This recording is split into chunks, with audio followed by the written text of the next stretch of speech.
ದೇವರ ವಾಕ್ಯವನ್ನು ನಾವು ನೋಡುವಂತ ಸಂದರ್ಭದಲ್ಲಿ ಆತನು ನಮ್ಮೊಂದಿಗೆ ಇರುವಂತ ದೇವರಾಗಿದ್ದಾನೆಂಬುದಾಗಿ ನಾವು ನೋಡ್ತೀವಿ.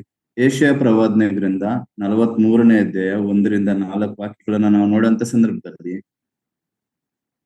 ಈಗಲಾದರೂ ಯಾಕೋಬ್ ವಂಶವೇ, ಇಸ್ರೇಲ್ ಸಂತಾನವೇ, ನಿನ್ನನ್ನು ಸೃಷ್ಟಿಸಿ ರೂಪಿಸಿದಾತನಾದ ಯೆಹೋವನು ಹೀಗೆನ್ನುತ್ತಾನೆ, ಭಯಪಡಬೇಡ, ನಾನು ನಿನ್ನನ್ನು ವಿಮೋಚಿಸಿದ್ದೆನಲ್ಲ, ನಿನ್ನ ಹೆಸರಿಡಿದು ಕರೆದೆನಲ್ಲ, ನೀನು ನನ್ನವನೇ. ನೀನು ಜಲರಾಶಿಯನ್ನು ಹಾದು ಹೋಗುವಾಗ ನಾನು ನಿನ್ನ ಸಂಗಡ ಇರುವೆನು, ನದಿಗಳನ್ನು ದಾಟುವಾಗ ಅವು ನಿನ್ನನ್ನು ಮುಳುಗಿಸವು, ಉರಿಯಲ್ಲಿ ನಡೆಯುವಾಗ ನೀನು ಕಂದದಿರುವೆ, ಜ್ವಾಲೆಯು ನಿನ್ನನ್ನು ದಹಿಸದು. ಯೆಹೋವನೆಂಬ ನಾನು ನಿನ್ನ ದೇವರಾಗಿದ್ದೀನಷ್ಟೇ, ಇಸ್ರಾಯೇಲರ ಸದಮಲ ಸ್ವಾಮಿಯಾದ ನಾನು ನಿನ್ನ ರಕ್ಷಕನು. 4ನೇ ವಾಕ್ಯವನ್ನು ನೋಡುವಾಗ, ನೀನು ನನ್ನ ದೃಷ್ಟಿಯಲ್ಲಿ ಅಮೂಲ್ಯನು, ಮಾನ್ಯನು, ಪ್ರಿಯನೂ ಆಗಿರುವುದರಿಂದ ನಾನು ನಿನಗೆ ಬದಲಾಗಿ ಮನುಷ್ಯರನ್ನು, ನಿನ್ನ ಪ್ರಾಣಕ್ಕೆ ಪ್ರತಿಯಾಗಿ ಜನಾಂಗವನ್ನು ಕೊಡುವೆನು. ಭಯಪಡಬೇಡ, ನಾನು ನಿನ್ನ ಸಂಗಡ ಇದ್ದೇನೆ. ಇದು ಬಹಳ ಶ್ರೇಷ್ಠವಾದಂತಹ ವಾಕ್ಯ ಆಗಿದೆ. ಅನಾದಿ ಕಾಲದಿಂದ ನಾವು ನೋಡುವಂತ ಸಂದರ್ಭದಲ್ಲಿ ಆದಾಮು ಅವಳ ಸಂಗಡ ಇದ್ದಂತ ದೇವರು. 3ನೇ ಅಧ್ಯಾಯ 8ನೇ ವಾಕ್ಯದಲ್ಲಿ ನಾವು ನೋಡುವಂತ ಸಂದರ್ಭದಲ್ಲಿ ಅಲ್ಲಿ ಸಂಜೆ ವೇಳೆಯಲ್ಲಿ ದೇವರು ಆ ತಂಗಾಳಿಯಲ್ಲಿ ಸಂಚಾರ ಮಾಡುವಾಗ ಆದಾಮು ಅವರು ಆ ದೇವರಿಗೆ ಮರೆಯಾಗಿರುವುದನ್ನು ನಾವು ನೋಡ್ತೀವಿ. ಆದಿಕಾಂಡ 3ನೇ ಅಧ್ಯಾಯ 8ನೇ ವಾಕ್ಯ, ತರುವ ಯೆಹೋವ ದೇವರು ಸಂಜೆಯ ತಂಗಾಳಿಯಲ್ಲಿ ತೋಟದೊಳಗೆ ಸಂಚರಿಸುತ್ತಿರುವಾಗ ಆ ಸ್ತ್ರೀ ಪುರುಷರು ಆತನ ಸಪ್ಪಳವನ್ನು ಕೇಳಿ ಆತನ ಕಾಣಬಾರದೆಂದು ತೋಟದ ಮರಗಳ ಹಿಂದೆ ಅಡಗಿಕೊಂಡರು. ಆದಿಯಿಂದಲೂ ತಾನು ಆ ಮಾನವರ ಸಂಗಡ ಜೊತೆಯಲ್ಲಿ ಇರಲಿಕ್ಕೆ ಇಷ್ಟಪಟ್ಟಂತ ದೇವರು ಆಗಿದೆನೆಂಬುದಾಗಿ ನಾವು ನೋಡ್ತೀವಿ. ಹಾಗೆ ಕಾಲಾಂತರ ಬರುವಾಗ ಅಬ್ರಹಾಮನ ಸಂಗಡ, ಇಸ್ಸಾಕ್ ಸಂಗಡ, ಯಾಕೋಬ್ ಸಂಗಡ, ಯೋಸೇಫು, ಮೋಶೆ, ಇಸ್ರೇಲ್ ಸಂಗಡ ಇದ್ದಂತ ದೇವರು ಈ ದಿನ ಆತನು ನಮ್ಮ ಸಂಗಡಲಿರುವಂತ ದೇವರಾಗಿದ್ದಾನೆ. ಆತನು ತನ್ನ ಜನಾಂಗವನ್ನು ಅವರ ಜೊತೆಯಲ್ಲಿದ್ದು ವಿಧವಾದಂತ ರೀತಿಯಲ್ಲಿ ಅವರನ್ನು ಆತನು ರಕ್ಷಿಸುತ್ತಾ ಕಾಪಾಡುತ್ತಾ ಬಂದಿದ್ದಾನೆಂಬುದಾಗಿ ನಾವು ನೋಡ್ತೀವಿ. ವಿಮೋಚನ ಕಾಂಡ 14ನೇ ಅಧ್ಯಾಯ 22ನೇ ವಾಕ್ಯವನ್ನು ನಾವು ನೋಡುವಂತ ಸಂದರ್ಭದಲ್ಲಿ ಅದ್ಭುತವಾಗಿ ಇಸ್ರಾಯೇಲ್ರನ್ನ ಆ ದೇವಾದಿ ದೇವರು, ರಾಜಾದಿ ರಾಜನು ಫರೋ ಸೈನ್ಯದಿಂದ ಅವರೊಂದಿಗಿದ್ದು ಆತನು ಅವರನ್ನ ನಡೆಸಿದಂತ ರೀತಿಯನ್ನ ನಾವು ನೋಡ್ತೀವಿ. ನೋಡ್ರಿ, ವಿಮೋಚನ ಕಾಂಡ 14ನೇ ಅಧ್ಯಾಯ 24ನೇ ವಾಕ್ಯ, 21, 22, 23ನೇ ವಾಕ್ಯವನ್ನು ನಾನು ನೋಡುವಂತ ಸಂದರ್ಭದಲ್ಲಿ 13ನೇ ವಾಕ್ಯದಲ್ಲಿ ದೇವರು ಮೋಶೆಗೆ ಹೇಳ್ತಿದ್ದಾನೆ, ಮೋಶೆ ಜನರಿಗೆ, ನೀವು ಅಂಜಬೇಡಿರಿ, ಸುಮ್ಮನೆ ನಿಂತುಕೊಂಡಿದ್ದು ಯೆಹೋವನು ಇವತ್ತು ನಿಮ್ಮನ್ನು ರಕ್ಷಿಸುವ ರೀತಿಯನ್ನು ನೋಡಿರಿ. ನೀವು ಈ ಹೊತ್ತು ನೋಡುವ ಐಗುಪ್ತರನ್ನು ಇನ್ನು ಮುಂದೆ ಎಂದಿಗೂ ನೋಡುವುದಿಲ್ಲ. ಯೆಹೋವನೇ ನಿಮಗಾಗಿ ಯುದ್ಧ ಮಾಡುವನು, ನೀವಂತೂ ಸುಮ್ಮನೆ ಇರ್ರಿ ಎಂದು ಹೇಳಿದನು. ಇಲ್ಲಿ ನಾವು ನೋಡುವಂತ ಸಂದರ್ಭದಲ್ಲಿ ಬಹಳ ಶತ್ರುಗಳು ಇಲ್ಲಿ ನಾವು ನೋಡ್ತೀವಿ. ಆ ಒಂದು ಐಗುಪ್ತಿಯರು, ಫರೋ ಸೈನ್ಯ ಇಸ್ರೇಲ್ರನ್ನ ಬೆನ್ನಟ್ಟಿ ಅವರನ್ನ ಸಂಹಾರ ಮಾಡ್ಲಿಕ್ಕೆ ಅವರು ಬರುವಂತವರಾಗಿದ್ದಾರೆ. ಮುಂದೆ ನೋಡಿದ್ರೆ ಸಮುದ್ರ, ಹಿಂದೆ ನೋಡುವುದಾದ್ರೆ ಆ ಒಂದು ಫರೋ ಸೈನ್ಯ. 21ನೇ ವಾಕ್ಯದಲ್ಲಿ ನಾವು ನೋಡುವಾಗ, ಮೋಶೆ ಸಮುದ್ರದ ಮೇಲೆ ಕೈ ಚಾಚಿದಾಗ ಯೆಹೋವನು ಆ ರಾತ್ರಿಯಲ್ಲಿ ಮೂಡನ ದಿಕ್ಕಿನಿಂದ ಬಲವಾದ ಬಿರುಗಾಳಿಯನ್ನು ಬೀಸ ಮಾಡಿ ಸಮುದ್ರ ನೀರನ್ನು ಒಂದು ಕಡೆ ನೂಕಿ ಅದರ ತಲದಲ್ಲಿ ಒಣನೇಳವು ಕಾಣಿಸುವಂತೆ ಮಾಡಿದನು. ನೀರು ವಿಭಾಗವಾಯಿತು. ಇಸ್ರಾಯೇಲ್ಯರು ಸಮುದ್ರದ ಮಧ್ಯದಲ್ಲಿ ಒಣನೇಲದಲ್ಲಿ ನಡೆದು ಹೋದರು. ನೀರು ಅವರ ಎಡಗಡೆ ಬಲಗಡೆಗಳಲ್ಲಿ ಗೋಡೆಯಂತೆ ನಿಂತಿತ್ತು ಎಂಬ ದೇವರು ಇಸ್ರೇಲ್ ಸಂಗಡ ಇದ್ದಂತ ದೇವರಾಗಿದ್ದಾನೆ. ಆತನು ನಾವು ನೋಡ್ತೀವಿ 13:21 ಆತನು ಮೇಘ ಸ್ತಂಭವಾಗಿ, ರಾತ್ರಿ ವೇಳೆಯಲ್ಲಿ ಅಗ್ನಿ ಸ್ತಂಭವಾಗಿ ಇಸ್ರೇಲ್ರನ್ನ ಆತನು ನಡೆಸಿದನೆಂಬುದಾಗಿ ನಾವು ನೋಡ್ತೀವಿ. ಹಾಗೆ ನಾವು ನೋಡಂತ ಸಂದರ್ಭದಲ್ಲಿ ಆತನು ವಿಧವಾದಂತ ರೀತಿಯಲ್ಲಿ ನಮ್ಮನ್ನ ನಡೆಸಿ ಆತನು ತನ್ನ ಜನರನ್ನ ಆತನು ಕಾಪಾಡಿದಂತ ದೇವರಾಗಿದ್ದಾನೆಂಬುದಾಗಿ ನಾವು ನೋಡ್ತೀವಿ. 43ನೇ ಅಧ್ಯಾಯ 22, ಇದರ ಯೆಶಾಯ ಪ್ರವಾದನೆ ಗ್ರಂಥ 43ನೇ ಅಧ್ಯಾಯ 22 ಕೇಳುವ ವಾಕ್ಯಗಳನ್ನ, ಯಾಕೋಬೆ, ನೀನಾದರೂ ನನ್ನನ್ನು ಪ್ರಾರ್ಥಿಸಲಿಲ್ಲ. ಇಸ್ರೇಲೆ, ನೀನು ನನ್ನ ವಿಷಯದಲ್ಲಿ ಬೇಸರಗೊಂಡಿದ್ದಿ. ನೀನು ನನಗೆ ಹೋಮಕ್ಕಾಗಿ ಕುರಿ ಮೇಕೆಗಳನ್ನು ತಂದು ಯಜ್ಞಗಳಿಂದ ನನ್ನನ್ನು ಘನಪಡಿಸಲಿಲ್ಲ. ನೈವೇದ್ಯಕ್ಕಾಗಿ ನಿನ್ನನ್ನು ನಾನು ತೊಂದರೆಪಡಿಸಲಿಲ್ಲ. ಧೂಪಕ್ಕಾಗಿ ನಿನ್ನನ್ನು ಬೇಸರಗೊಳಿಸಲಿಲ್ಲ. ನೀನು ನನಗೋಸ್ಕರ ಹಣ ಕೊಟ್ಟು ಬಜೆಯನ್ನು ತರಲಿಲ್ಲ. ಯಜ್ಞ ಪಶುಗಳ ಒಪೆಯಿಂದ ನನ್ನನ್ನು ತೃಪ್ತಿಪಡಿಸಲಿಲ್ಲ. ಆದರೆ ನಿನ್ನ ಪಾಪಗಳಿಂದ ನನ್ನನ್ನು ನೀನು ತೊಂದರೆಪಡಿಸಿದ್ದಿ. ನಿನ್ನ ದೋಷಗಳಿಂದ ನನ್ನನ್ನು ಬೇಸರಗೊಳಿಸಿದ್ದಿ. ನಾನೇ ನನಗೋಸ್ಕರ ನಿನ್ನ ದ್ರೋಹಗಳನ್ನು ಅಳಿಸಿ ಬಿಡುತ್ತೇನೆ. ನಿನ್ನ ಪಾಪಗಳನ್ನು ನನ್ನ ನೆನಪಿನಲ್ಲಿ ಇಡನು. ನನಗೆ ಜ್ಞಾಪಕ ಪಡಿಸು. ನಾವಿಬ್ಬರು ವಾದಿಸ್ತ.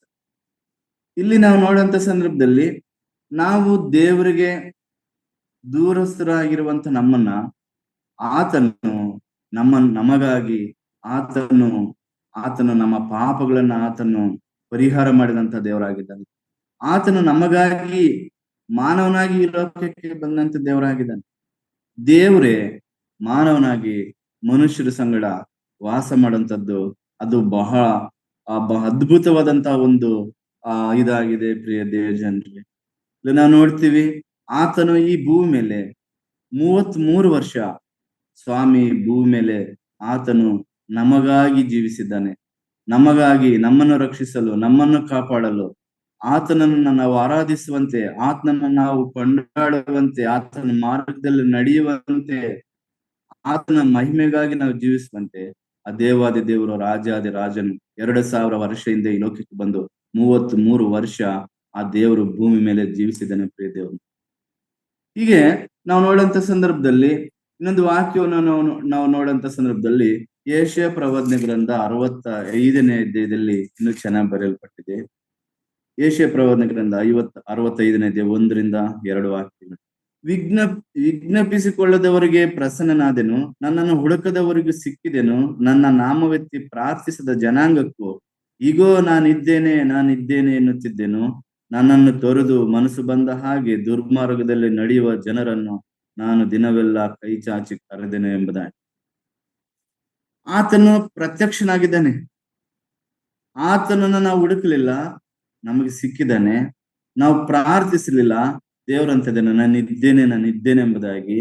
ಆದರೆ ಅಲ್ಲದ ಮಾರ್ಗದಲ್ಲಿ ನಡೆಯುವಂತವರಿಗೆ ದಿನವೆಲ್ಲ ಕೈ ಚಾಚಿ ಆತನ ಕರೆಯುವಂತನಾಗಿದ್ದಾನೆ ದೇವರು. ಈ ಭೂಮಿ ಮೇಲೆ ನಾವು ನೋಡುವಂತ ಸಂದರ್ಭದಲ್ಲಿ ಆದಿಕಾಂಡ 6ನೇ ಅಧ್ಯಾಯದಲ್ಲಿ ನಾವು ನೋಡ್ತೀವಿ, ಈ ಭೂಮಿ ಅನೇಕ ರೀತಿಯಿಂದ ತುಂಬಿದೆ. ಆದಿಕಾಂಡ 6ನೇ ಅಧ್ಯಾಯ 4-5 ವಾಕ್ಯಗಳು ಬಹಳ ಚೆನ್ನಾಗಿ ಬಹಳ ಭೂಮಿ ಏಂದ್ರಲ್ಲಿ ತುಂಬಿದೆ ಎಂಬುದಾಗಿ ಅದರಲ್ಲಿ ಬರೆಯಲ್ಪಟ್ಟಿದೆ ನೋಡಿ. ಆದಿಕಾಂಡ 6ನೇ ಅಧ್ಯಾಯ 5-6 ವಾಕ್ಯ. ಮನುಷ್ಯರ ಕೆಟ್ಟತನವು ಭೂಮಿ ಮೇಲೆ ಹೆಚ್ಚಾಗಿರುವುದನ್ನು, ಅವರು ಹೃದಯದಲ್ಲಿ ಯೋಚಿಸುವುದೆಲ್ಲವೂ ಯಾವಾಗಲೂ ಬರೀ ಕೆಟ್ಟದ್ದಾಗಿರುವುದನ್ನು ಯೆಹೋವನು ನೋಡಿ ತಾನು ಭೂಮಿಯ ಮೇಲೆ ಮನುಷ್ಯರನ್ನು ಮಾಡೋದಕ್ಕೆ ಪಶ್ಚಾತ್ತಾಪಪಟ್ಟು ತನ್ನ ಹೃದಯದಲ್ಲಿ ನೊಂದುಕೊಂಡನು. ಭೂಮಿಯ ಮೇಲೆ ಕೆಟ್ಟತನವು ತುಂಬಿರುವಂತ ಈ ಭೂಮಿ ಮೇಲೆ ದೇವಾದಿ ದೇವರು ರಾಜಾದಿರಾಜನು ಆತನು ಈ ಭೂಮಿ ಮೇಲೆ ಆತನು ಜೀವಿಸಿದ್ದಾನೆಂಬುದಾಗಿ ನಾವು ನೋಡ್ತೀವಿ. ಇನ್ನೂ ಕೆಲವು ವಾಕ್ಯಗಳನ್ನ ನೋಡೋಣ. ಯೆಶಾಯ ಪ್ರವಾದನ ಗ್ರಂಥದಲ್ಲಿ ವಿಗ್ರಹಗಳಿಂದ ತುಂಬಿರುವಂತದ್ದಾಗಿ. ಇನ್ನು ಕೆಲವು 24ನೇ ಅಧ್ಯಾಯ ಯೆಶಾಯ ಪ್ರವಾದನ ಗ್ರಂಥ ನಾವು ನೋಡುವಂತ ಸಂದರ್ಭದಲ್ಲಿ ಆ ದ್ರಾಕ್ಷರಸದಿಂದ ಹೊರಳಾಡುವಂತಹ ಜನಗಳ ಮಧ್ಯದಲ್ಲಿ ನಾವಿದ್ದೀವಿ ಎಂಬುದಾಗಿ. ಅವರು ಯಾವಾಗ್ಲೂ ಕೂಡ ಯೆಶಾಯ ಪ್ರವಾದನ ಗ್ರಂಥ 24ನೇ ಅಧ್ಯಾಯದಲ್ಲಿ ಬಹಳ ಚೆನ್ನಾಗಿ ಬರುತ್ತೆ. ಅವರು ಯಾವಾಗ್ಲೂ ಅವರು ಅಸಹ್ಯವಾದದ್ದನ್ನೇ ಅವರು ತಿನ್ನುವಂತರಾಗಿದ್ರು, ಕುಡಿಯುವಂತರಾಗಿದ್ರು, ಸೇವಿಸುವಂತರಾಗಿದ್ರು. 28ನೇ ಅಧ್ಯಾಯ 7ನೇ ವಾಕ್ಯ. ಈ ನನ್ನ ಜನರು ಸಹ ದ್ರಾಕ್ಷರಸದಿಂದ ಓಡಾಡುತ್ತಾರೆ, ಮಧ್ಯದಿಂದ ತೂಗಾಡುತ್ತಾರೆ. ಯಾಜಕ ಪ್ರವಾದಿಗಳು ಮಧ್ಯದಿಂದ ಓಡಾಡುತ್ತಾರೆ. ದ್ರಾಕ್ಷರಸ ಅವರನ್ನು ನುಂಗಿದೆ, ಮಧ್ಯದಿಂದ ತೂಗಾಡುತ್ತಾರೆ. ದೇವರ ದರ್ಶನವಾಗುತ್ತಿರುವಾಗ ಓಡಾಡುತ್ತಾರೆ, ನ್ಯಾಯ ತೀರಿಸುವಾಗಲೂ ಅತ್ತಿತ್ತ ತಿರುಗಾಡುತ್ತಾರೆ, ತೂಗಾಡುತ್ತಾರೆ. ಮೇಜುಗಳ ಮೇಲೆ ವಾಂತಿ ಎಂಜಲು ತುಂಬಿ ಶುದ್ಧವೇ ಇಲ್ಲ ಎಂಬುದಾಗಿ ನಾವು ನೋಡುವಂತ ಸಂದರ್ಭ ನಾವು ನೋಡ್ತೀವಿ. ಈ ಭೂಮಿ ಮೇಲೆ ಮಧ್ಯ ಸಮುದ್ರದ ಹಾಗೆ, ನದಿಗಳ ಹಾಗೆ ಅದು ಪ್ರವಾಹವಾಗಿ ಅದು ಇಲ್ಲಿ ಭೂಮಿ ಮೇಲೆ ಇರುವಂತದ್ದಾಗಿದೆ. ದೇವ ಜನರೇ, ಇಂಥವ್ರ ಮಧ್ಯದಲ್ಲಿ, ಪಾಪ ತುಂಬಿರುವಂತಹ ಮಧ್ಯದಲ್ಲಿ ರಕ್ಷಕನಾಗಿರುವಂತಹ ದೇವರು 2000 ವರ್ಷ ಹಿಂದೆ ಆತನು ನಮ್ಮನ್ನು ರಕ್ಷಿಸಲು ಆತನು ಈ ಲೋಕಕ್ಕೆ ಬಂದಿರುವುದನ್ನು ನಾವು ನೋಡ್ತೀವಿ.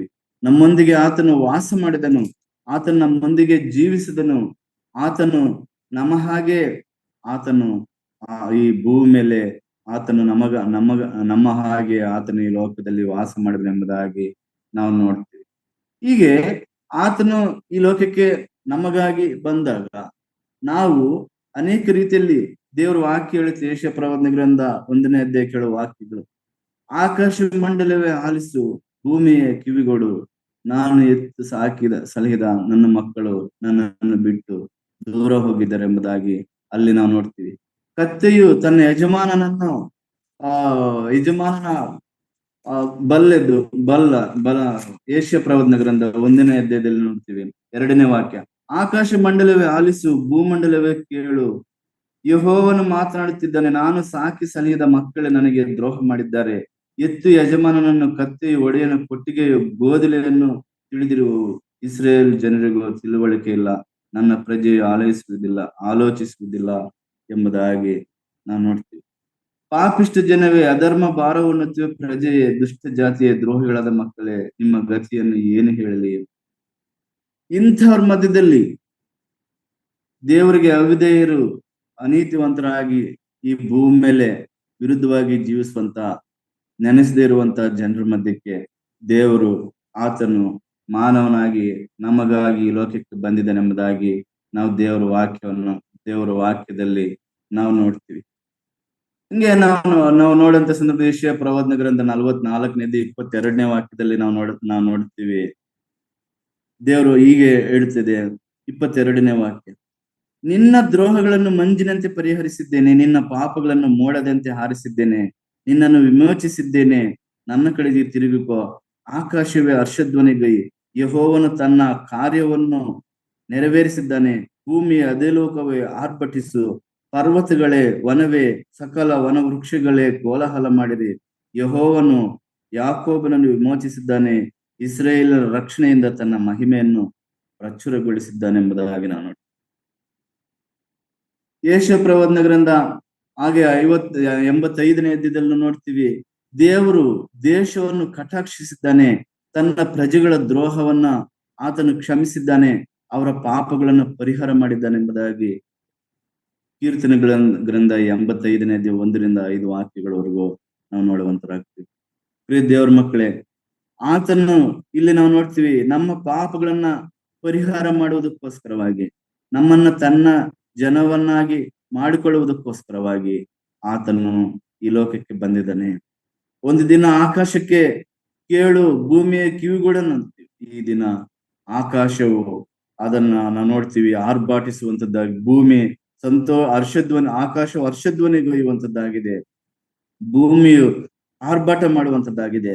ಯಾಕೆಂಬುದಾಗಿ ನಾವು ನೋಡುವುದಾದ್ರೆ, ದೇವರು ತನ್ನ ಜನರನ್ನ, ಮಾನವಾಳಿಯನ್ನ ವಿಮೋಚಿಸ್ಲಿಕ್ಕೆ ಆತನು ಈ ಲೋಕಕ್ಕೆ ಬಂದಿದ್ದಾನೆಂಬುದಾಗಿ ನಾವು ನೋಡುವಂತರಾಗ್ತೀವಿ. ಆತನು 2000 ವರ್ಷ ಹಿಂದೆ ನಮಗಾಗಿ ಈ ಲೋಕಕ್ಕೆ ಬಂದಿದ್ದಾನೆ. ಪ್ರಿಯ ದೇವರೇ ಮಕ್ಕಳೇ, 1ನೇ ತಿಮೋಥಿ 1ನೇ ಅಧ್ಯಾಯ 15ನೇ ವಾಕ್ಯದಲ್ಲಿ ನಾವು ನೋಡ್ತೀವಿ, ಕ್ರಿಸ್ತ ಯೇಸು ಪಾಪಿಗಳನ್ನು ರಕ್ಷಿಸುವುದಕ್ಕೋಸ್ಕರವಾಗಿ ಆತನು ಈ ಲೋಕಕ್ಕೆ ಬಂದಿದ್ದಾನೆಂಬುದಾಗಿ, ಪಾಪದಲ್ಲಿ ಇದ್ದಂತ ನಮ್ಮನ್ನ ಪಾಪದಿಂದ ಬಿಡುಗಡೆ ಮಾಡೋದಕ್ಕೋಸ್ಕರವಾಗಿ, ನೀತಿವಂತರಿಲ್ಲ, ಒಬ್ಬರೂ ಇಲ್ಲ, ಎಲ್ಲರೂ ಮಾರ್ಗವನ್ನು ತಪ್ಪಿ ಅವರ ಕಾರ್ಯಗಳು, ಅವರ ಆಲೋಚನೆಗಳು ಕೆಟ್ಟದ್ದಾಗಿದೆ ಎಂಬುದಾಗಿ ಕೀರ್ತನೆಗಳು 14ನೇ ಅಧ್ಯಾಯದಲ್ಲಿ ನಾವು ನೋಡ್ತೀವಿ. ಅಂತ ಲೋಕದಲ್ಲಿ ಆತನು ಈ ಲೋಕಕ್ಕೆ ಬಂದು ಎಲ್ಲ ಮಾನವಾಳಿಯನ್ನ ನೀತಿವಂತರನ್ನಾಗಿ ಮಾಡೋದಕ್ಕೋಸ್ಕರವಾಗಿ ಕರ್ತನಾಗಿರುವಂತ ಯೇಸು ಕ್ರಿಸ್ತನ ಈ ಲೋಕಕ್ಕೆ ಬಂದಿದ್ದಾನೆಂಬುದಾಗಿ ನಾವು ನೋಡುವಂತರಾಗ್ತೀವಿ. ಯೋಹಾನ ಬರೆದ ಸುವಾರ್ಥ 1ನೇ ಅಧ್ಯಾಯ 10-11ನೇ ವಾಕ್ಯದಲ್ಲಿ ನಾವು ನೋಡುವಂತ ಸಂದರ್ಭದಲ್ಲಿ, ಆತನು ಈ ಲೋಕಕ್ಕೆ ಬಂದಿದ್ದಾನೆ ನಮ್ಮನ್ನು ರಕ್ಷಿಸುವುದಕ್ಕೋಸ್ಕರವಾಗಿ, ತನ್ನ ಸ್ವಂತ ಜನರನ್ನು ರಕ್ಷಿಸಲಿಕ್ಕೆ ಈ ಲೋಕಕ್ಕೆ ಬಂದಂತ ಸಂದರ್ಭದಲ್ಲಿ ಆ ದೇವರ ವಾಕ್ಯ ಹೀಗೆ ಹೇಳುತ್ತೆ. ಯೋಹಾನ ಬರೆದ ಸುವಾರ್ಥ 1ನೇ ಅಧ್ಯಾಯ 9, 10, 11 ವಾಕ್ಯಗಳು ಹೀಗೆ ಹೇಳುತ್ತೆ: ಆತನು ಲೋಕದಲ್ಲಿದ್ದನು ಮತ್ತು ಲೋಕವು ಆತನ ಮೂಲಕವಾಗಿ ಉಂಟಾಯಿತು, ಆದರೂ ಲೋಕವು ಆತನನ್ನು ಅರಿಯಲಿಲ್ಲ. ಆತನು ತನ್ನ ಶ್ವಾಸಕ್ಕೆ ಬಂದನು, ಆದರೆ ಸ್ವಂತ ಜನರು ಆತನನ್ನು ಅಂಗೀಕರಿಸಲಿಲ್ಲ ಎಂಬ. ಇಸ್ರೇಲ್ರಿಗಾಗಿ, ತನ್ನ ಜನರಿಗಾಗಿ ಬಂದಿದ್ದಾನೆ, ಆದರೆ ಸ್ವಂತ ಜನರು ಆತನನ್ನ ಅಂಗೀಕರಿಸಲಿಲ್ಲ. ಯಾರ್ಯಾರು ಆತನನ್ನ ಅಂಗೀಕರಿಸಿದರು, ಅಂದರೆ ಆತನ ಹೆಸರಿನಲ್ಲಿ ನಂಬಿಕೆ ಇಟ್ಟರು, ಅವರಿಗೆ ದೇವರ ಮಕ್ಕಳಾಗುವಂತಹ ಅಧಿಕಾರ ದೇವರು ಕೊಟ್ಟಿದ್ದಾನೆಂಬುದಾಗಿ ನಾವು ನೋಡ್ತೀವಿ. ತನ್ನ ಸ್ವಂತ ಜನರ ಹತ್ರ ಬಂದ, ಆದರೆ ಸ್ವಂತ ಜನರು ಯೇಸು ಕ್ರಿಸ್ತನನ್ನ ಅವರು ಅಂಗೀಕರಿಸಲಿಲ್ಲ. ಯೇಸು ಕ್ರಿಸ್ತನನ್ನ ಅವರು ಸ್ವೀಕರಿಸಲಿಲ್ಲ. ಆದರೆ ಯಾರ್ಯಾರು ಆತನನ್ನ ಅಂಗೀಕರಿಸಿದರೋ ಅವ್ರಿಗೆ ದೇವರ ಮಕ್ಕಳಾಗುವಂತ ಅಧಿಕಾರ ದೇವರು ಕೊಟ್ಟಿದ್ದೇನೆ ಎಂಬುದಾಗಿ ನಾವು ನೋಡ್ತೀವಿ. ಮತ್ತೇಯು ಸುವಾರ್ತೆ 23ನೇ ಅಧ್ಯಾಯ 37ನೇ ವಾಕ್ಯದಲ್ಲಿ ನಾವು ನೋಡ್ತೀವಿ, ಇಸ್ರೇಲ್ ಕುರಿತಾಗಿ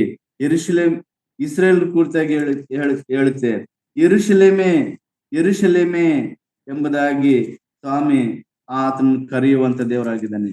23ನೇ ಅಧ್ಯಾಯ 37, ಯೆರೂಸಲೇಮೇ ಯೆರೂಸಲೇಮೇ, ಪ್ರವಾದಿಗಳ ಪ್ರಾಣವನ್ನು ತೆಗೆಯುವವಳೆ, ದೇವರು ನಿನ್ನ ಬಳಿಗೆ ಕಳಿಸಿದವರನ್ನು ಕಲ್ಲೆಸೆದುಕೊಳ್ಳುವವಳೆ, ಕೋಳಿ ತನ್ನ ಮರಿಗಳನ್ನು ರೆಕ್ಕೆಗಳ ಕೆಳಗೆ ಕೂಡಿಸಿಕೊಳ್ಳುವಂತೆ ನಿನ್ನ ಮಕ್ಕಳನ್ನು ಕೂಡಿಸಿಕೊಳ್ಳುವುದಕ್ಕೆ ನನಗೆ ಎಷ್ಟೋ ಸಾರಿ ಮನಸ್ಸಿತ್ತು, ಆದರೆ ನಿಮಗೆ ಮನಸ್ಸಿಲ್ಲದೆ ಹೋಯಿತು.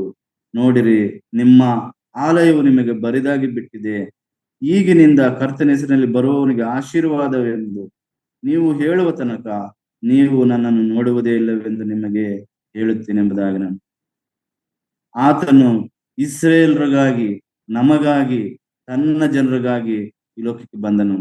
ಆದರೆ ಇಸ್ರಾಯೇಲ್ರು ಆತನನ್ನ ಸ್ವೀಕಾರ ಮಾಡಲಿಲ್ಲ, ಬದಲಿಗೆ ಆತನನ್ನ ಹಿಡುಕೊಟ್ರೆಂಬುದಾಗಿ ನಾವು ನೋಡ್ತೀವಿ. ಯೋಹಾನ ಬರೆದ ಸುವಾರ್ತೆ 18ನೇ ಅಧ್ಯಾಯದಲ್ಲಿ ಬಹಳ ಚೆನ್ನಾಗಿದೆ. ಅಲ್ಲಿ ಪಿಲಾತನ ಹೇಳ್ತಾ ಇದ್ದಾನೆ ಯೇಸುಸ್ವಾಮಿಗೆ, ನಿನ್ನ ಸ್ವಂತ ಜನರು, ನಿನ್ನ ಯಾಜಕರು ನಿನ್ನನ್ನು ನನ್ನ ಕೈಗೆ ಒಪ್ಪಿಸಿಕೊಟ್ಟಿದ್ದಾರೆ ಎಂಬುದಾಗಿ ಅಲ್ಲಿ ನೋಡ್ತೀವಿ. ಯೋಹಾನ ಬರೆದ ಸುವಾರ್ತೆ 18ನೇ ಅಧ್ಯಾಯ 35ನೇ ವಾಕ್ಯ. ಯೇಸುಸ್ವಾಮಿ ಕುರಿತಾಗಿ ಅದನ್ನು ಕೇಳಲು ಪಿಲಾತನು, ನಾನೇನು ಯೆಹೂದ್ಯನೇ? ನಿನ್ನ ಸ್ವಂತ ಜನವು ಮಹಾಯಾಜಕರು ನಿನ್ನನ್ನು ನನಗೆ ಒಪ್ಪಿಸಿದ್ದಾರೆ. ನೀನು ಏನು ಮಾಡಿದ್ದೆ ಎಂದು ಕೇಳಿದಕ್ಕೆ ಯೇಸು, ನನ್ನ ರಾಜ್ಯವು ಈ ಲೋಕದ್ದಲ್ಲ, ನನ್ನ ರಾಜ್ಯವು ಈ ಲೋಕದ್ದಾಗಿದ್ದರೆ ನಾನು ಯಹೂದ್ಯರ ಕೈಯಲ್ಲಿ ಬೀಳದಂತೆ ನನ್ನ ಪರಿವಾರದವರು ಕಾದಾಡುತ್ತಿದ್ದರು, ಅಂದರೆ ನನ್ನ ರಾಜ್ಯವು ಇಲ್ಲಿಯದ್ದಲ್ಲ ಎಂಬುದಾಗಿ ಸಮುದ್ರ. ಇಲ್ಲಿ ಪಿಲಾತ ಹೇಳ್ತಿದ್ದಾನೆ, ನಿನ್ನ ಜನರು ನನ್ನ ಕೈಗೆ ಒಪ್ಪಿಸಿಕೊಟ್ಟಿದ್ದಾರೆ ಎಂಬುದಾಗಿ. ಸ್ವಂತ ಜನರು ಆತನನ್ನ ಬೇಡವೆಂದು ತಳ್ಳಿಬಿಟ್ಟರು. ದೇವ್ರ ಮಕ್ಕಳೇ, ದೇವ್ರು ನಮ್ಮೊಂದಿಗೆ ವಾಸ ಮಾಡುವಂತನಾಗಿದ್ದಾನೆ, ನಮ್ಮೊಟ್ಟಿಗೆ ಇರುವಂತನಾಗಿದ್ದಾನೆ. ಇಲ್ಲಿ ನಾವು ನೋಡ್ತೀವಿ, ಇಸ್ರಾಯೇಲ್ರು ಆತನನ್ನ ಬೇಡವೆಂದು ತಳ್ಳಿ ಬಿಡುವಂತ ಒಂದು ಸ್ಥಿತಿಯನ್ನ ನಾವು ನೋಡ್ತೀವಿ. ಪಿಲಾತನ ನಾವು ನೋಡ್ತೀವಿ, ಆತನು ಎಷ್ಟೋ ಪ್ರಯತ್ನ ಮಾಡ್ತಾನೆ. ಪಿಲಾತನು ಅವರಿಂದ ಆತರ ಕೈಯಿಂದ ಬಿಡಿಸಲು, ಮರಣದಿಂದ ಬಿಡಿಸಲು ಎಷ್ಟೋ ರೀತಿಯಲ್ಲಿ ಆತನು ಓಲೈಸ್ತಾನೆ ಇಸ್ರಾಯೇಲ್ರನ್ನ. 19ನೇ ಅಧ್ಯಾಯ 4ನೇ ವಾಕ್ಯದಲ್ಲಿ, ತರುವಾಯ ಪಿಲಾತನು ತಿರುಗಿ ಹೊರಗೆ ಬಂದು ಯಹೂದ್ಯರಿಗೆ, ನನಗೆ ಅವನಲ್ಲಿ ಯಾವ ಅಪರಾಧವೂ ಕಾಣಿಸಲಿಲ್ಲ ಎಂಬುದಾಗಿ ನಿಮಗೆ ತಿಳಿಯುವಂತೆ ಅವನನ್ನು ನಿಮ್ಮ ಬಳಿಗೆ ಹೊರಗೆ ತರುತ್ತೇನೆ, ನೋಡಿರಿ ಎಂದು ಹೇಳಿದನು. ಆಗ ಯೇಸು ಮುಳ್ಳಿನ ಕಿರೀಟವನ್ನು ಕೆಂಪು ಹೊಳ್ಳಿಯನ್ನು ಧರಿಸಿದವನಾಗಿ ಹೊರಕ್ಕೆ ಬಂದನು. ಪಿಲಾತನು ಅವನಿಗೆ, ಇಗೋ ಈ ಮನುಷ್ಯನಂದನು. ಮಹಾಯಾಜಕರು ಒಲೆಕಾರರು ಆತನನ್ನು ಕಾಣುತ್ತಲೇ, ಶಿಲುಬೆಗೆ ಹಾಕಿಸು ಎಂದು ಕೂಗಿದರು. ಪಿಲಾತನು ಅವರಿಗೆ, ಬೇಕಾದರೆ ನೀವೇ ಅವರನ್ನು ತಗೊಂಡು ಹೋಗಿ ಶಿಲುಬೆಗೆ ಹಾಕಿಸಿರಿ, ನನಗೆ ಅವನಲ್ಲಿ ಅಪರಾಧವು ಕಾಣಿಸಲಿಲ್ಲವೆಂದು ಹೇಳಿದನು. ಓಲೈಸ್ತಾನೆ ಅಲ್ಲಿರ್ತಕ್ಕಂಥ ಯಹೂದ್ಯರನ್ನ, ಇಸ್ರಾಯೇಲ್ರನ್ನ. ಆದ್ರೆ ಅವರು ಆತನನ್ನ ತಿರಸ್ಕಾರ ಮಾಡ್ತಾರೆ. ಪ್ರಿಯರು, 19ನೇ ಅಧ್ಯಾಯ 12ನೇ ವಾಕ್ಯದಲ್ಲಿ ನಾವು ನೋಡ್ತೀವಿ, ಈ ಮಾತಿನ ದೆಸೆಯಿಂದ ಪಿಲಾತನು ಆತನನ್ನು ಬಿಡಿಸುವುದಕ್ಕೆ ಪೇಚಾಡಿದನು. ಆದರೆ ಯಹೂದ್ಯರು, ನೀನು ಇವನನ್ನು ಬಿಡಿಸಿದರೆ ನೀನು ಕೈಸರನಿಗೆ ಮಿತ್ರನಲ್ಲ, ತನ್ನನ್ನು ಅರಸನಾಗಿ ಮಾಡಿಕೊಳ್ಳುವವನು ಕೈಸರನಿಗೆ ವಿರೋಧಿ ಎಂದು ಕೂಗಿ ಹೇಳಿದನು. ಇಲ್ಲಿ ನಾವು ನೋಡ್ತೀವಿ, ಪಿಲಾತನ ಎಷ್ಟೋ ಪ್ರಯತ್ನ ಮಾಡ್ತಾನೆ ಯೇಸುಸ್ವಾಮಿಯನ್ನ ಬಿಡಿಸ್ಲಿಕ್ಕೆ. ಆದ್ರೆ ಇಸ್ರಾಯೇಲ್ರು ಯೇಸು ಸ್ವಾಮಿಯನ್ನ ಕೊಲ್ಲಿಸಿ ಎಂಬುದಾಗಿ ಆತನನ್ನ ಆ ಸಿಲುಬೆಗೆ ಹಾಕುವಂತ ಸ್ಥಿತಿಯನ್ನು ನಾವು ನೋಡ್ತೀವಿ.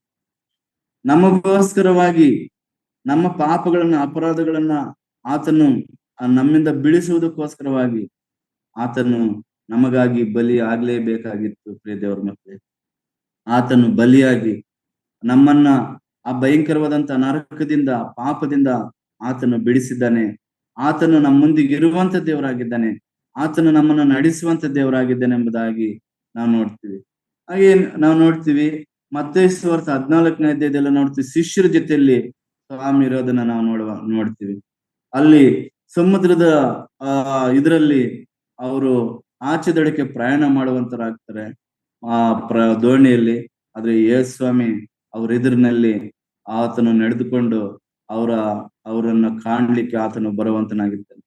ಅವರು ಅರಿಯದೇ ಇರುವಂತವರು ಭೂತ ಎಂಬುದಾಗಿ ಅವರನ್ನ ಸ್ವಾಮಿ ಅವ್ರನ್ನ ನೋಡಿ ಅವರು ಭಯ ಪಡುವಂತರಾಗುತ್ತಾರೆ. ದೇವರು ಈ ಸಮಾಜದಲ್ಲಿ ಎಲ್ಲಿ ನೋಡಿದ್ರು ದೇವರ ಅನುಭವ ಇಲ್ಲದಂತ ಜನಗಳ ಮಧ್ಯದಲ್ಲಿ ನಾವು ವಾಸ ಮಾಡುವಂತರ.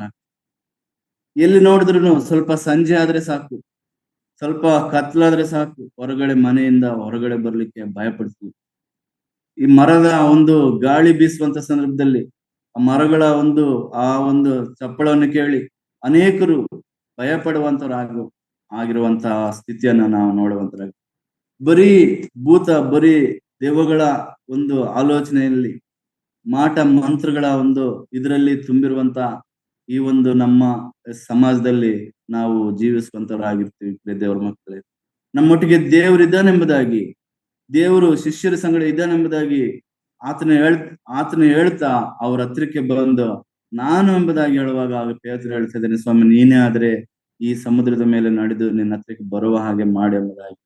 ಹಾಗೆ ನಾವು ನೋಡ್ತೀವಿ, ಯೇಸು ಸ್ವಾಮಿ ನೋಡಿ ಆತನು ಮುಂದಕ್ಕೆ ಹೋಗ್ತಾನೆ. ಆದ್ರೆ ಅಲೆಗಳನ್ನು ನೋಡಿ ಆತನು ಮುಳುಗು ಹೋಗುವಂತನಾಗಿತ್ತು. ಅನುಭವ ಇದೆ, ಈಜಾಡುವಂತ ಎಂತ ಬಿರುಗಾಳಿ ಆಗ್ಲಿ, ಸಮುದ್ರದಲ್ಲಾಗ್ಲಿ ಮೀನು ಹಿಡಿಯುವಂತ ಅನುಭವ ಇರುವಂತ ಆ ಪೇತ್ರ, ಆ ಈಜು ಕಲಿತಂತ ಪೇತ್ರ ಎಂತ ಸ್ಥಿತಿಯಲ್ಲೂ ಕೂಡ ದಡ ಸೇರ್ತಾನೆ ನಂಬಿಕೆ ಈಜಿನಲ್ಲಿ ಈಜು ಕಲಿತಿರುವಂತ ಪೇತ್ರ ಆ ದಿನ ಆತನು ಮುಳುಗುವಂತ ಸ್ಥಿತಿ ಬಂದಿತ್ತು. ಯೇಸು ಸ್ವಾಮಿ ಅವನ ಕೈ ನೀಡಿ ಅಂಜಬೇಡ ಎಂಬುದಾಗಿ ಹೇಳಿ ಆತನನ್ನ ಬಲಪಡಿಸಿದ್ದನ್ನ ನಾವು ನೋಡ್ತೀವಿ. ಪ್ರಿಯ ದೇವ್ರ ಮಕ್ಕಳೇ, ಈ ಭೂಮಿ ಮೇಲೆ ದೇವರು ನಮ್ಮ ಸಂಗಡ ಇದ್ದು ನಮ್ಮನ್ನ ಆಧರಿಸಲು, ನಮ್ಮನ್ನು ಧೈರ್ಯಪಡಿಸಲು, ನಮಗೆ ಆದರಣೆ, ಧೈರ್ಯ, ನಾನು ಇದ್ದೀನೆಂಬ ಅಭಯ ಕೊಡಲು ಸ್ವಾಮಿ ನಮ್ಮೊಟ್ಟಿಗೆ ಇರುವಂತಹ ದೇವರಾಗಿದ್ದಾನೆ ಎಂಬುದಾಗಿ ನಾವು ನೋಡ್ತೀವಿ. ಮಾರ್ಕು ಸುವಾರ್ತೆ 4ನೇ ಅಧ್ಯಾಯ 35ನೇ ವಾಕ್ಯವನ್ನು ನಾವು ನೋಡುವಂತ ಸಂದರ್ಭದಲ್ಲಿ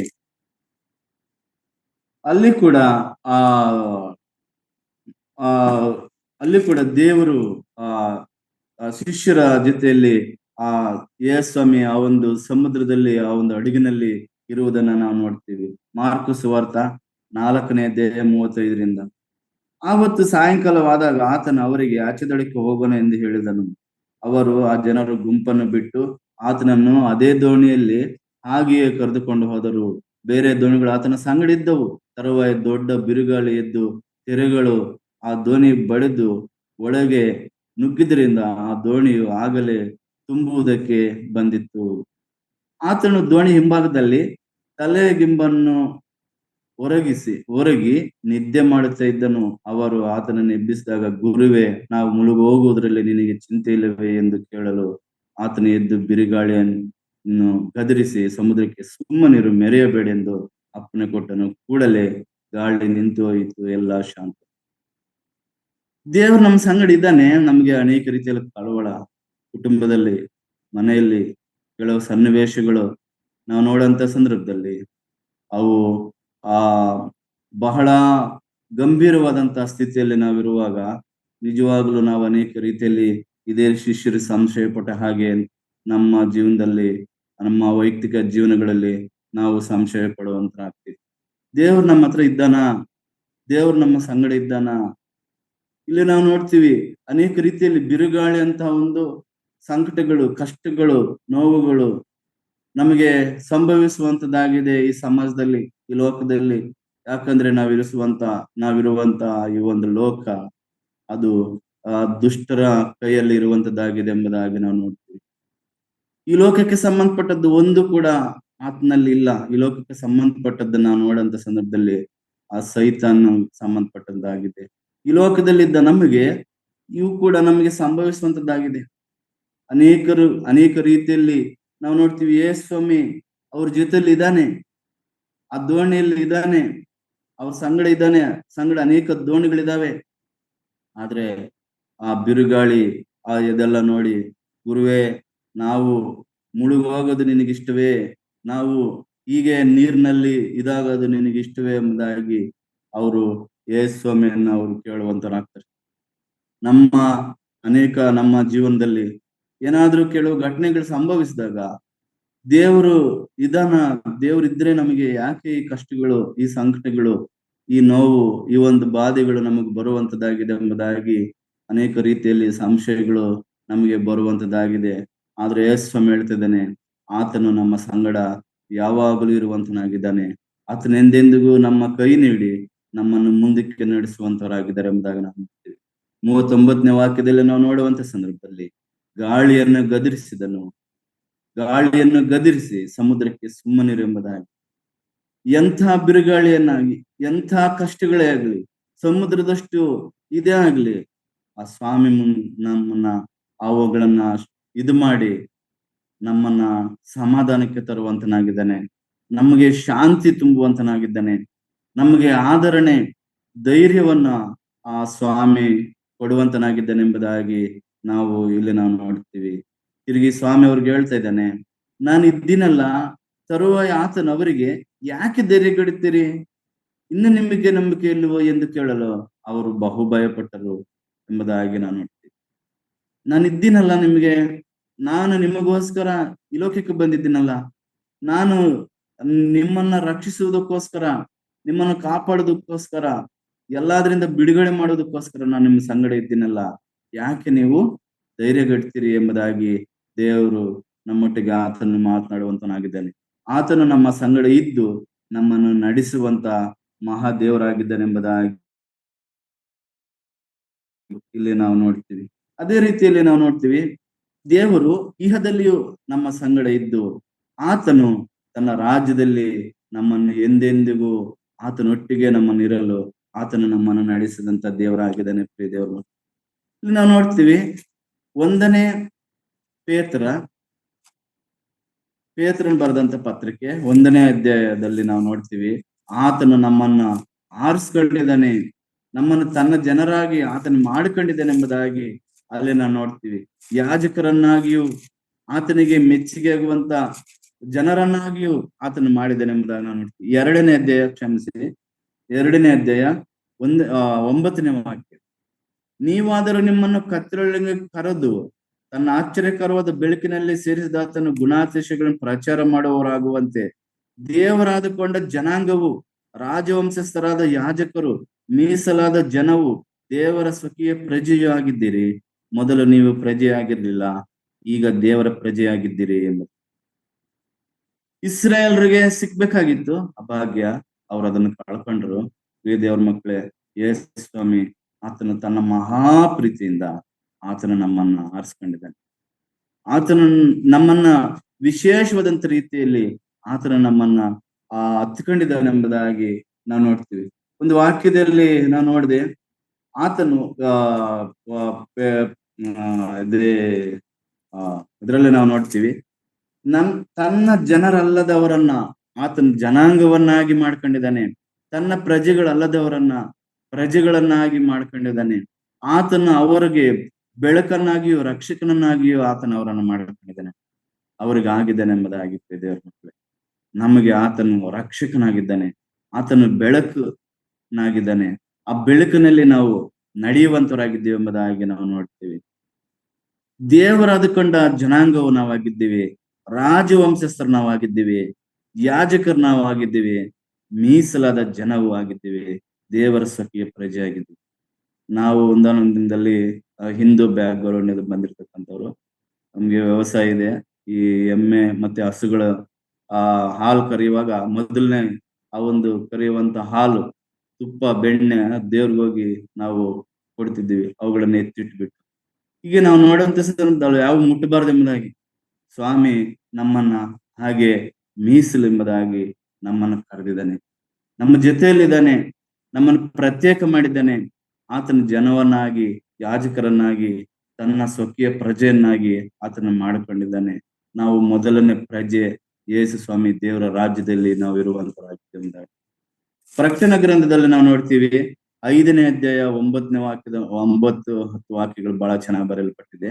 ಅವರು ಹೊಸ ಹಾಡನ್ನು ಹಾಡುತ್ತಾ, ನೀನು ಸುರುಳಿಯನ್ನು ತೆಗೆದುಕೊಂಡು ಅದರ ಮುದ್ರೆಗಳನ್ನು ಒಡೆಯುವುದಕ್ಕೆ ಯೋಗ್ಯನೇ, ನೀನು ಯಜ್ಞಾರ್ಪಿತನಾಗಿ ನಿನ್ನ ರಕ್ತದಿಂದ ಸಕಲ ಕುಲ, ಭಾಷೆ, ಪ್ರಜೆ, ಜನಾಂಗಗಳಿಂದ ಮನುಷ್ಯರನ್ನು ದೇವರಿಗಾಗಿ ಕೊಂಡುಕೊಂಡಿ ಅವರನ್ನು ನಮ್ಮ ದೇವರ ರಾಜ್ಯವನ್ನಾಗಿಯೂ ಯಾಜಕರನ್ನಾಗಿಯೂ ಮಾಡಿದ್ದಿ, ಅವರು ಭೂಮಿ ಮೇಲೆ ಆಳುವರೆಂಬುದಾಗಿ.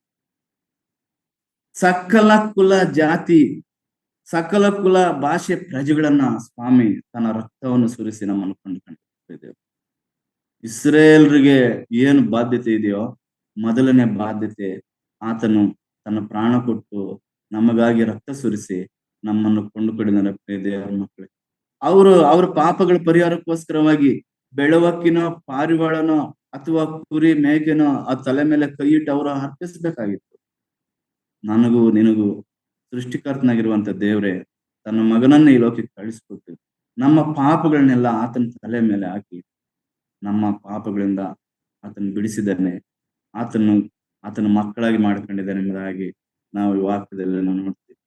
ಇದರಲ್ಲಿ ಇನ್ನೊಂದು ವಾಕ್ಯವನ್ನ ನಾವು ನೋಡಂತ ಸಂದರ್ಭದಲ್ಲಿ ಪ್ರಕಟಣೆ ಗ್ರಂಥ 21ನೇ ಅಧ್ಯಾಯ 7 ವಾಕ್ಯಗಳನ್ನ ನಾವು ನೋಡಂತ ಸಂದರ್ಭದಲ್ಲಿ ಅಲ್ಲಿ ಕೂಡ ಸ್ವಾಮಿ ನಮ್ಮನ್ನ ಯಾವ ರೀತಿ ಆರಿಸಿದನೆಂಬುದಾಗಿ ಆತನ ಆ ವಾಕ್ಯದಲ್ಲಿ ನಾವು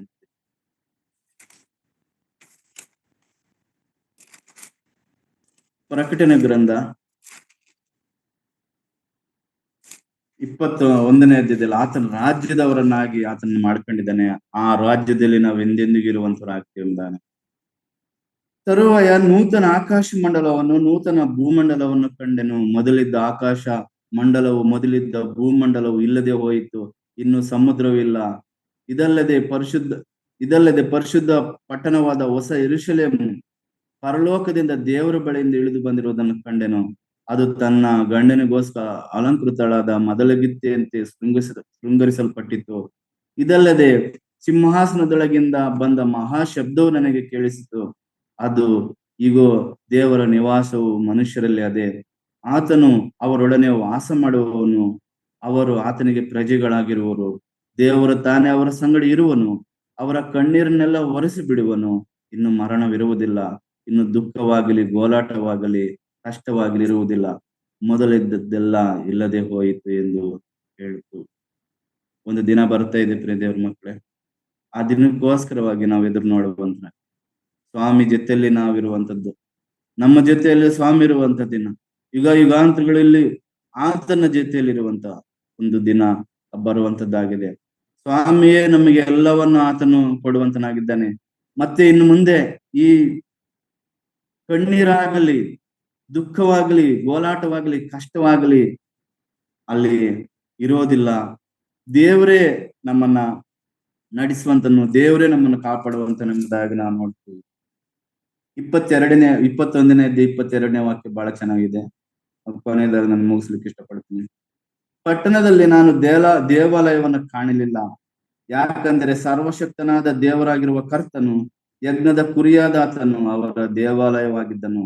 ಪಟ್ಟಣಕ್ಕೆ ಬೆಳಕನ್ನು ಕೊಡುವುದಕ್ಕಾಗಿ ಸೂರ್ಯನಾಗಲಿ ಚಂದ್ರನಾಗಲಿ ಬೇಕಾಗಿಲ್ಲ, ಅದಕ್ಕೆ ದೇವರ ಪ್ರಭಾವ ಬೆಳಕನ್ನು ಕೊಟ್ಟಿತ್ತು. ಯಜ್ಞದ ಕುರಿಯಾದ ಆತನು ಅವರ ದೀಪವು, ಅದರ ಬೆಳಕಿನಿಂದ ಸರ್ವ ಜನಾಂಗದವರು ಸಂಚಾರ ಮಾಡುವವರು, ಭೂರಾಜರು ತಮ್ಮ ವೈಭವವನ್ನು ಅಲ್ಲಿಗೆ ತರುವವರು. ಅದರ ಬಾಗಿಲುಗಳನ್ನು ಹಗಲಿನಲ್ಲಿ ಮುಚ್ಚುವುದೇ ಇಲ್ಲ, ರಾತ್ರಿ ಅಂತ ಅಲ್ಲಿಲ್ಲ. ಜನಾಂಗಗಳ ವೈಭವವು, ಘನವು ಅಲ್ಲಿಗೆ ಬರುವುದು. ಅದರಲ್ಲಿ ಕೊಲೆಯಾದದ್ದು ಸೇರುವುದಿಲ್ಲ, ಅಸಹ್ಯವಾದದ್ದು ಇನ್ನೂ ಸುಳ್ಳಾಡದನ್ನು ನಡೆಸುವವನು ಸೇರುವುದಿಲ್ಲ. ಯಜ್ಞದ ಕುರಿಯಾದ ಆತನ ಜೀವಬಾಧಿತ ಪಟ್ಟಿಯಲ್ಲಿ ಯಾರ್ಯಾರ ಹೆಸರುಗಳು ಬರೆದೆವೆಯೋ ಅವರು ಮಾತ್ರ ಸೇರುವರೆಂಬುದಾಗಿ ವಾಕ್ಯದಲ್ಲಿ ನೋಡಿ. ಇನ್ನು ಮುಂದೆ ಯಾವುದೇ ರೀತಿ ಸೂರ್ಯನ ಬೆಳಕಾಗ್ಲಿ ಚಂದ್ರನಿದಾಗ್ಲಿ ಯಾವುದೇ ರೀತಿ ತೊಂದರೆಗಳಿರೋದಿಲ್ಲ. ಯಾವುದೇ ರೀತಿ ಆ ದೇವರೇ ನಮಗೆ ಬೆಳಕಾಗಿ, ಆತನೇ ದೇವಾಲಯವಾಗಿ, ಆತನೇ ನಮ್ಮನ್ನ ನಡೆಸುವಂತ ಅವನಾಗಿದ್ದಾನೆ. ಪ್ರಿಯ ದೇವ್ರ ಮಕ್ಕಳೇ, ಯಾರ್ಯಾರು ಜೀವಬಾಧ್ಯತೆ ಪಟ್ಟಿಯಲ್ಲಿ ಹೆಸರುಗಳು ಬರೆದಿವೆಯೋ ಅವ್ರು ಮಾತ್ರ ಅಲ್ಲಿ ಸೇರುವಂತರಾಗಿದ್ದಾರೆ ಎಂಬುದಾಗಿ, ನಮಗೋಸ್ಕರ ನಮ್ಮ ಜೊತೆಯಲ್ಲಿ ಇರೋದಕ್ಕೋಸ್ಕರ ಆತನ ಬಂದ್ ಮೊದಲನೇದಾಗಿ ನಾವು ನೋಡ್ತೀವಿ. ಆ ಮೋಶೆ, ಅಬ್ರಹಾಂ, ಇಸಾಕ್, ಯಾಕೋಬ್, ಇಸ್ರೇಲ್ ಸಂಗಡ ಇದ್ದಂತ ದೇವ್ರು ಮತ್ತೆ ನಮ್ಮ ಸಂಗಡಲ್ಲಿ ಇರಲು ಪರಲೋಕದಿಂದ ಈ ಲೋಕಕ್ಕೆ ಬಂದ ನಮ್ಮ ಪಾಪಗಳನ್ನು ಪರಿಹಾರ ಮಾಡಿ ನಮ್ಮ ಸಂಗಡ ಇದ್ದು ಮತ್ತೆ ಮುಂದಿನ ಲೋಕದಲ್ಲಿ ಯುಗ ಯುಗಾಂತರಗಳು ಆತನ ಜೊತೆಯಲ್ಲಿ ಇರಲು ಸ್ವಾಮಿ ನಮ್ಮನ್ನ ಇರಿಸ್ಕೊಳ್ಳುವಂತ ದೇವರಾಗಿದ್ದಾನೆ. ಆ ದೇವಾದಿ ದೇವರನ್ನು ನಾವು ಯಾವಾಗ್ಲೂ ಆತನನ್ನು ಆರಾಧಿಸ್ಬೇಕು. ಆ ಪರಲೋಕದ ಅನುಭವ ಈ ಭೂಲೋಕದಲ್ಲಿ ನಾವು ಸವಿಯುವಂತವರಾಗಿರ್ಬೇಕು. ಆತನಲ್ಲಿ ನಾವು ಹಾಡುವಂತರ ಸ್ತೋತ್ರಗಳು ಹೇಳುವಂತವರಾಗಿರ್ಬೇಕು. ನಿತ್ಯವೂ ಪ್ರಾರ್ಥಿಸುವಂತವರಾಗಿರ್ಬೇಕು. ಪ್ರತಿ ವಿಷಯದಲ್ಲಿ ಕೂಡ ಏನೇ ಸಂಭವಿಸಿದ್ರು ಸ್ವಾಮಿಗೆ ಹೇಳಿ ಈ ಲೋಕ ಯಾತ್ರೆಯಲ್ಲಿ ನಾವು ಮುಂದೆ ಸಾಗ್ಬೇಕಾಗಿದೆ. ದೇವ್ರ ಮಕ್ಕಳೇ, ನಮಗೆ ಮುಂದೆ ಸಿಗುವಂತ ಲೋಕ ಅದೆಂದೆಂದಿಗೂ ಶಾಶ್ವತವಾದಂತ ಲೋಕ. ಅಲ್ಲಿ ಕಣ್ಣೀರಾಗಲಿ ಗೋಲಾಟವಾಗಲಿ ಇರೋದಿಲ್ಲ ಎಂಬುದಾಗಿ ಅಲ್ಲಿ ನಾವು ನೋಡ್ತೀವಿ. ಅಲ್ಲಿ ನಾವು ನೋಡ್ತೀವಿ. ಒಂದು ವಾಕ್ಯ ಓದಿ ನಾನು ಮುಗಿಸ್ಲಿಕ್ಕೆ ಇಷ್ಟಪಡ್ತೇನೆ. 7ನೇ ಅಧ್ಯಾಯ 13ನೇ ವಾಕ್ಯ.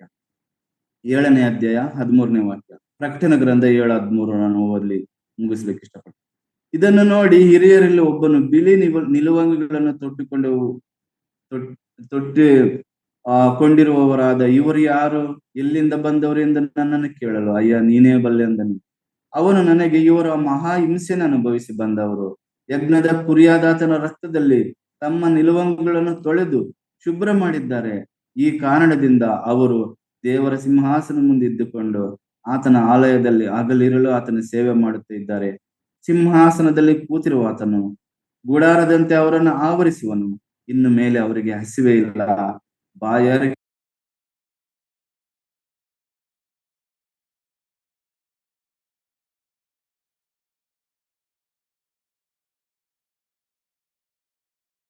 ಮ್ಯೂಟ್ ಆಗಿದೆ ಬ್ರದರ್. ಸುರೇಶ್ ಬ್ರದರ್ ಮ್ಯೂಟ್ ಆಗಿದೆ.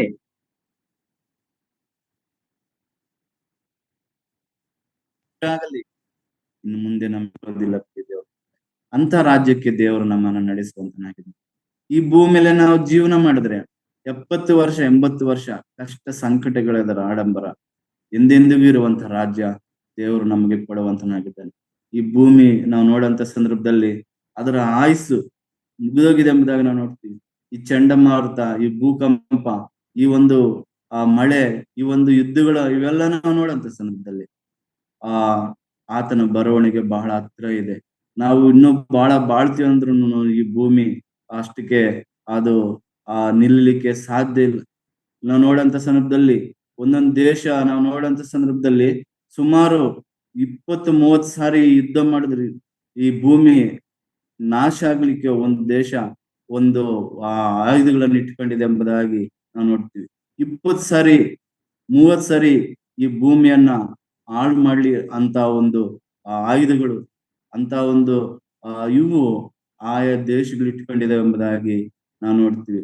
ಇಂತಹ ಒಂದು ಇದರಲ್ಲಿ ಅಶಾಶ್ವತವಾದಂತ ಲೋಕದಲ್ಲಿ ಭದ್ರತೆ ಇಲ್ಲದಂತ ಈ ಭೂಮಿ ಮೇಲೆ ನಾವು ವಾಸ ಮಾಡುವಂತರಾಗಿದ್ದೀವಿ. ದೇವ್ರ ಮಕ್ಕಳೇ, ನಮಗೆ ರಕ್ಷಣೆ ಕೊಡುವಂತ ದೇವರು, ನಮ್ಮ ಜೊತೆಗಿರುವಂತ ದೇವರು, ನಮ್ಮ ನಡೆಸುವಂತ ದೇವರು, ಅಂದು ಆ ಒಂದು ಇಸ್ರಾಯೇಲ್ ಸಂಗಡಿದ್ದಂತ ದೇವರು ಮತ್ತೆ ಆತನು ನಮಗಾಗಿ ಲೋಕಕ್ಕೆ ಬಂದು ಪುನಃ ಆತನ ರಾಜ್ಯದಲ್ಲಿ ಎಂದಿಗೂ ಆತನೊಟ್ಟಿಗಿರಲು ಸ್ವಾಮಿ ನಮ್ಮನ್ನು ನಡೆಸುವಂತ ದೇವರಾಗಿದ್ದಾನೆ.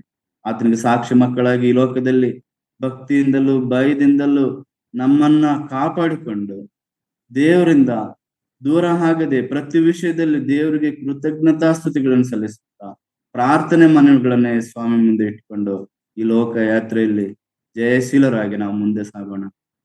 ದೇವರು ಈ ವಾಕ್ಯಗಳನ್ನು ಆಶೀರ್ವಾದ ಮಾಡಲಿ. ಅವಕಾಶ ಕೊಟ್ಟಂತ